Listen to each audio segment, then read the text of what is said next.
In this episode of the Smart City podcast, I interviewed teacher turned entrepreneur Ronalds Keene. Ellen is passionate about education, health and well-being, and podcasts, and we had so much to talk about. This episode will be split into two parts, so you'll be able to hear the rest of our conversation in episode 40 coming out this Wednesday. In part 1, we talk about what Ellen has learnt about the Smart City concept and why she thinks it's important, as well as how she is herself embracing the Smart City concept from a non-built environment planning or engineering background, coming at it from a different angle. So as always, I hope you enjoy listening to this episode as much as I enjoyed making it. It's the Smart City Podcast, whoa, with Smart City experts, here we go. Connecting smart technology, both big and small. Smart cities are making life better for all. Big data, emerging trends, self-driving cars and more. The Smart City Podcast is what you're looking for. Good morning, Ellen. How are you today? I'm well, Zoe. How are you? I am very well. Let's just jump straight into this. And can you tell us a little bit about your background and what you are passionate about? So my background is in education. I was a high school teacher for the better part of my 20s. And I, during that time and before I even became a teacher while I was at university, I had a series of health challenges, including thyroid cancer while I was at uni. And so that also means that I'm very, very passionate about health and well-being. I think I learned some lessons pretty young about the value of health and how it's, you can't purchase health later in life. You need to really make sure that you're looking after it all the way through. And that's what I am passionate about. And these days I split my time. I'm no longer in the school classroom. I'm in the classroom of life. I split my time between my self-care for teachers business, which is for teacher wellbeing. Basically, I'm very passionate about preventing teacher burnout and keen to improve the health and wellbeing of, all of our schools, all of the school staff and students and parents and school communities, and by extension, I think the rest of society. And I also am part of the gig economy. My other hat that I wear is as a freelancer. I freelance in various areas of digital content. I edit podcasts such as the Smart City Podcast. And I also do some educational consulting for online courses, obviously with my background in education and curriculum design. And I really, really enjoy the flexibility of, working from home, following the things that I'm passionate about, which, is education, health and wellbeing, and podcasts, basically. Yeah, no, that's awesome. Well, let's talk a little bit about smart cities and what sparked your interest in smart cities. Well, funnily enough, it was this podcast. I actually didn't know very much about smart cities before I started working for the Smart City Podcast, but I have really, really enjoyed it a lot more than I expected, actually. I've learned a lot more, and it's a lot more accessible than I thought. It seemed a very technical concept to me before I started listening to this podcast and talking to you about it. But I now obviously realize that it's not all about the connected and automated vehicles and the IoT, which I now know what that means. And I think it's actually much more of an accessible and an important concept than I realized. So this podcast is what sparked my interest. Yeah, that's awesome. So what is a smart city to you? Well, I can only go really by what I've learned from all of your previous guests. Obviously, a really common theme that I've picked up throughout the episodes is that it's not about the tech. It's not tech for tech's sake. It's really about making the city livable using tech and data and all the other, smart options. But really, it's about human beings. It's about society and community and making life better. And I think that's obviously something that's a theme that runs through my life. It's not really been about the tech as the way to achieve it in my life and the life of the people that I work with, but it's something that really appeals to me. So I think that human-centered, optimizing human life approach is something that I really like. Yeah, cool. So that kind of leads on to the next question, which is why do you think the smart city concept is so important? I think it's important because we as human beings are we are very, very good at, following projects and making things better, but we're not always very good at doing that in a way that's actually good for everybody. Especially, in the 20th century, there's lots of examples of, perhaps making technology better but ruining the environment, or making the economy better but, exploiting people. And I think the smart city concept is, the way I view it, I think it's important because hopefully it's the way that we as humans can kind of go to the next level and maybe improve the lives of, the top 1% and also the rest of the world, and not ruin the environment in the process, and not, spend all our lives chained to a desk in the process, and actually hopefully improve the lives of all the creatures on the planet and the planet as well. Yeah, definitely. So I know you are embracing the smart city concept, even if you don't know it. So let's talk about you do know it now, of course. Let's talk about some of the projects and things that you're currently working on. Yeah, so like I said, I run Self-Care for Teachers, which is an online wellbeing hub for school teachers, predominantly based in Australia. And I'm a transformational life coach, focusing on the areas of wellbeing. That's who I work with, is teachers, and so that's probably my primary project, I suppose. And I run the Teacher Wellbeing podcast through Self-Care for Teachers as well. And so some of the projects that I'm working on there, for example, is to actually use data to get a better understanding of what teachers need. So I'm currently, just at the moment in the month of June 2018, running a survey of Australian school teachers to find out how their health and wellbeing is going, and actually collect some data. So I guess that's one way that I'm maybe applying some smart city concepts. Data is it's absolutely a part of education, although getting stuck in data for data's sake is a big concern for a lot of teachers. And so I think I'm very focused. Again, it's like that idea of, it's not tech for tech's sake, it's tech for a purpose, tech that can make human lives better. And I think data has got to be the same thing. It can't be data for data's sake. And so Self-Care for Teachers is probably my main project. I also, in my own personal life, I try and use I try and run mini experiments all the time to improve my health and wellbeing. And that pretty much always involves some kind of data, whether it's especially when I was teaching, I actually track the hours that I work per week to try and not down to huge amounts of detail, like I spend 20 minutes on this project and 15 minutes talking to a coworker and then 12 minutes on something else. Like I don't do that, but just tracking the number of hours that I work per week, because I'm very aware that anything, they tend to say anything over 38 hours a week for women tends to see a decline in health and well-being. And of course, there's a lot of people in the world who work far more hours than that. But so being aware of that and kind of doing the life hacking where I try and improve my health and well-being through various apps and things that I track of my life. And then the other projects that I'm working on are generally other people's projects where I'm involved in their podcasts or their various digital worlds that they're creating with the wonder and magic of the internet. So there's the Smart City podcast. I'm involved in quite a number of others that I can't necessarily name, but generally really projects that are people wanting to make a difference in the world, and the way they're doing that is through digital content, information, education, connecting people online, creating communities of people online. They might be spread out all over the world, but they're coming together for a common goal and a common focus that, in the case of the Smart City podcast, it's like people who are interested in smart cities, but perhaps from all corners of the globe and all, not everybody is an engineer like you, Zoe, and not everybody is a town planner or somebody with urban informatics background.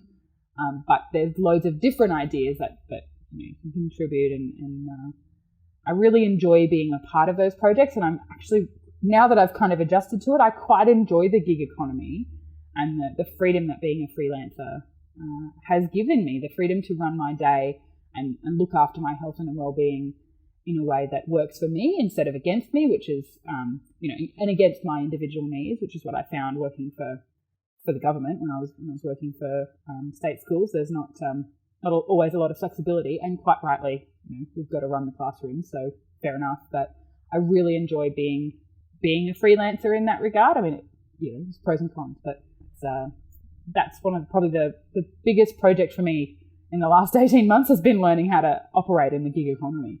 Yeah, definitely. And I think it's such an important part of the smart city concept. And I think maybe, I know Andrew spoke about it on last Friday's episode. And I think people that are living the smart city concept are the people that I want to, kind of talk to. And I think it's so important that we have the engineers, we have the town planners, but we have the artists, we have the baristas, we have all these people, because we're all fitting into the Smart City podcast. We have, the gig economy, we're both millennials, but again, like Andrew was talking about in the last one, we've got this other the next wave of the Gen Zs coming through. And then we've also got, people that aren't millennials above us, and it has to work for everybody.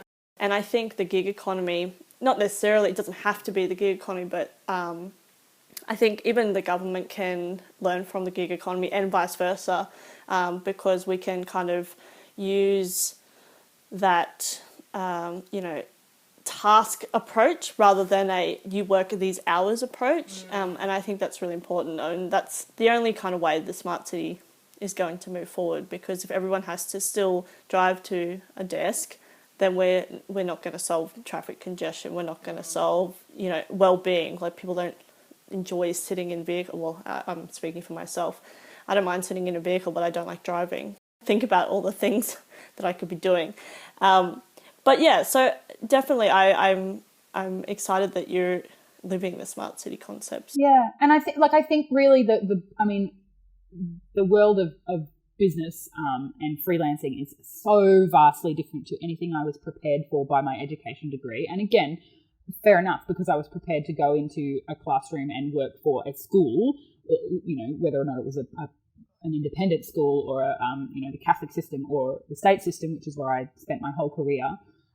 But it did prepare me for being independent, and I think teachers have to be able to work autonomously. There's loads and loads of tasks that teachers have to do that are just set to a deadline, and you have to be in the classroom between the hours of 9 and 3, but after that, at what time of the day you complete your report cards, that's up to you really. Whether you want to do them before school or you want to do them after school, you want to do it on Sunday afternoon, like that's there's a bit of flexibility there. So in that sense, I was very well prepared for working towards a deadline, within my own timetable, and kind of setting that up in a way that works for me. But I definitely wasn't prepared for what I have now realized are just common things about business, like, quoting somebody and, then, for example, realizing that, oh my goodness, I told them, it's going to be this amount of money because I think it's going to take 10 hours work, and it's actually going to take me 23 hours to complete that. And now my hourly rate is like $6. So that's been a really, really big learning curve. And of course, just the absolute change in the financial arrangement of no longer am I getting, one salary payment every fortnight into my account of the same amount from the same person, and it just comes automatically. It's all on me. If I don't send the invoice, I don't get paid. That's been a really, really new thing. But it's also been, I think I'm quite suited to that. So it's been a learning curve, but I think every career change and every job change is. But I also think it wouldn't necessarily be worth it if the drawbacks for me from the traditional working system weren't so dramatic on my health. I think it's only because there's been such a significant difference for me and my personal, health circumstances in being able to run my life in a way that, supports my health. That if working for somebody else hadn't been so hard on my health, working for a system that has fairly rigid guidelines, if that hadn't been so hard on my health, then I'm not certain that the benefits of working for myself would necessarily outweigh the frustrations in, so it's not for everybody, I guess, is what I'm saying. Yeah. And I agree. And I think that's so true and so relevant to the smart city concept. Not everybody is going to, everybody could work for themselves, but it wouldn't necessarily work very well, because I think of people, even, people that I know very well that are great workers in there, and they love it. They love working for somebody else. They get stuff done, and then they go home and they do the things that they want to do and that kind of thing. I totally get that, and I think there'll be so many different options, and we need that in the smart city, because people work very differently.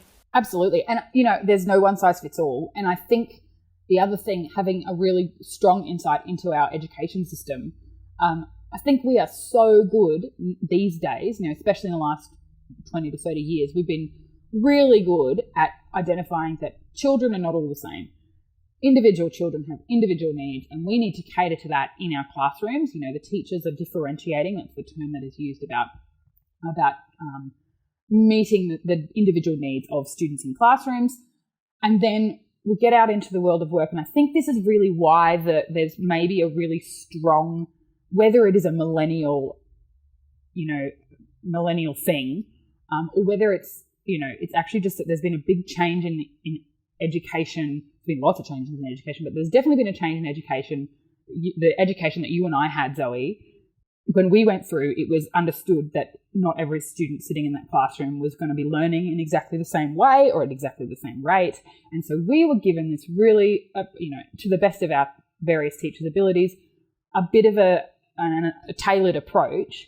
And then we get out into the workforce, and it's still that industrialized model of conformity. Everybody must do the same thing, even if in fact it's inefficient for everybody to do the same thing, and it's wasting time and money and energy for everybody to be doing the same thing, because everybody doesn't work in the same way. So I 100% agree that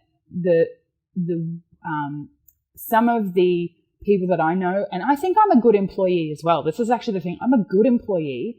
I just perhaps working for the education system as it currently stands just wasn't good for my health. I'm a good employee. I think I'm a pretty good self-employed person as well. Now it's been an adjustment, of course, but also I'm not really committed to saying I'm going to be doing what I'm doing now for the rest of my life either. There are different seasons in life. What works for me now may not work for me in 5 years' time. It might not work for me next month. I don't know. And what works for the person sitting next to you in your office cubicle, or the person in the car next to you in your commute on the way to your various separate office cubicles, is not necessarily going to be the same thing. And the more we can understand and embrace that, and it's hard because it does require, it is a little bit of extra work. It's a lot of extra work for teachers to identify the various needs of the students in their class and then tailor the education that they're delivering to them. And obviously there's a limit to how much that is possible in a group of 25 all in one room. And the same is going to be true in a workplace. You're going to have a team of however many, there might be 100 staff members in this company. There's going to be times where everybody is just going to have to do the same thing. Everybody just has to be at the office today because that's the way we're doing it today. But maybe tomorrow you can be working from home, and each individual person will have some level of flexibility. And I really look forward to when that is just kind of standard and the norm.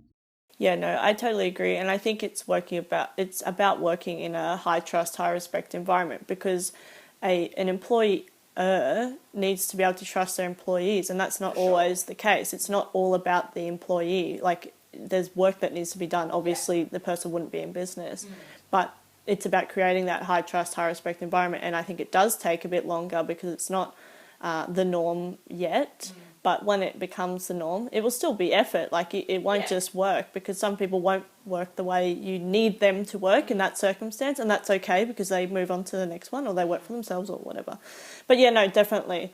Let's talk about Australia a little bit. And how do you think Australia is embracing the smart city concept? That's a good question. I don't really know the answer because I don't think I know enough yet about smart cities and also about industries other than education, really. But I do get the sense, certainly from listening to the podcast, that there are a whole lot of people in Australia who actually are already doing this, whether or not and the government keeps using the word innovation all the time. So, I mean, we must be at least starting to be aware of it. Whether or not I get the sense that Europe is a lot further down the line, particularly like with, you and Andrew mentioned the GDPR, General Data Protection Regulation that's just come in Europe. And I think we're a long way behind Europe in probably some of that thinking, that future-based thinking. But not only that, I think probably European citizens are much further down that awareness point that, for example, in the previous episode you were talking about citizens, consumers having control of their own data. I don't really think Australians are there yet with that conversation at all. So I think there's a level definitely of maybe our government and our industry isn't driving it, but I also think that Australian citizens are a bit oblivious to the smart city concept. So that's got to be a problem to us being leaders in the space because everyday Aussies have no idea. And it's so true. And I think that's a problem, or it's a challenge because part of the smart city concept needs to be education about the smart city concept. So no, it's really interesting. I think in a few of the previous episodes, I can't recall which ones exactly, but we talked about how smart citizens need to know that they're smart citizens. Otherwise, what are we doing? Exactly. And I consider myself to be a reasonably small s smart citizen. These days, since I've been involved in the Smart City podcast, I think I'm maybe becoming a capital S smart citizen. But before I was involved in this project, I considered myself reasonably aware, and I still didn't really understand it. I mean, I've heard the term, and in my mind, it was the Jetsons. Yeah, definitely. No, there's a few little projects that I'm planning, which is all about just smart city education. So it's not about tech at all. I mean, this is what this podcast is about as well, the education piece. So I think you being here, coming from the education background, is really important as well. Well, and also because certainly since being involved in, or being self-employed and going to networking events and learning a bit more about business and the startup space, I see there's conversations around teaching entrepreneurship to our students in our classrooms and teaching coding and teaching modern technology. And, me with the education background thinks, no way are we there yet. Like we can't even, if we can't even fairly fund all our public state schools, like you got Buckleys of getting aging teachers, burning out teachers to teach something like coding, which they don't know themselves. How can they teach that to students? And entrepreneurship, which is a whole new world from the world that most educators live in. Like I think there's a long way to go for us to be creating those smart citizens. And if when, exactly like Andrew was talking about, the looking to the future and saying, well, what are we going to need to get there? I mean, if we don't do it intentionally, the next generation is going to grow up and they already know more about the internet and their iPads, than their mums and their dads. There's already loads and loads of problems with, young children accessing things on the internet that their parents don't even know how to access, and their 6-year-olds accidentally stumbling on porn. There's loads of I suppose challenges to do with the kind of the new world that we do live in that I think the rest of society, the everyday person hasn't caught up with yet. The education piece of the adults, let alone of the kids who are going to be tomorrow's leaders, is so important. Yeah, definitely. I think like Roxanne Griffith talked about her program that she, it's quite specific, but it's all about that. It's about, educating veterans now to build a better future tomorrow. And I think Colin spoke about that quite as well, about not accidentally, creating this awful society for us all. Yeah, and I think we can't be complacent because I think we've already been complacent, particularly with the advent of, smart devices with our children. We can't be complacent about the rest of the changes that technology is going to bring to society, because we're going to end up with similar issues that we have today with the kids and being addicted to devices by the time they're 10. We have to be intentional about creating the future that we want. Otherwise, that kind of science fiction dystopian future that we've all been taught to fear by all our entertainment is more likely to happen. Whereas we can avoid it if we intention. In the same way with preventable health problems, like if we don't pay any attention to our health and we just eat McDonald's all the time and never exercise, and we're going to probably get heart disease. But we can avoid getting heart disease. It's not a guarantee if we look after ourselves, if we intentionally avoid that, and by doing the things that we know prevent that. So I think it's the same thing, same kind of idea. I agree. And I think it's best to be involved in this space, even if it's a little bit scary, because then we can shape it. Whereas if we aren't involved, then it's going to happen without us. Stay tuned for the rest of our conversation in the next episode, where we discuss life design in smart cities, as well as the important emerging trends that we aren't talking about. It's the Smart City Podcast. Whoa! Thanks so much for listening to the Smart City Podcast. Show notes for this episode and all other episodes can be found at thesmartcitypodcast.com. If you have any questions or comments for me or any of my guests, connect with me via email, zoe@thesmartcitypodcast.com, or via the socials. I'm on Twitter and Facebook @SmartCityPod. As always, I hope you enjoyed listening to this episode as much as I enjoyed making it. Smart City Podcast is what you're looking for.